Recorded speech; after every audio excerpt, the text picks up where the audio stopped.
এই শীতের মরশুমে যারা একেবারেই সাউথ ইন্ডিয়ান ফুড পছন্দ করে তাদের জন্য কিন্তু এইরকম ক্রাঞ্চি ক্রিস্পি টাইপের ধোসা কিন্তু পেয়ে যাবে তোমরা ক্যাফে আলাপনে।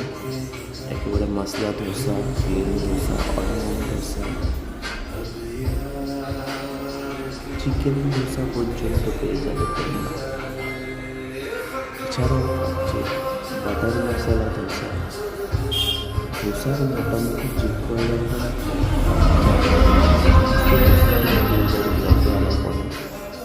ক্যাফে আলাপনে আসতে হলে আপনাকে নককুল ফার্ম রুটে আসতে হবে। নককুল থেকে হাবড়ার দিকে যেতে প্রথমেই ডান দিকে পড়বে বিএড কলেজ মোড়। সেই বিএড কলেজ মোড়েই কিন্তু আপনারা পাবেন ক্যাফে আলাপন। সেখানে কিন্তু পাবেন এরকম সুন্দর সুন্দর বেশ বড় বড় সাইজের ধোসা।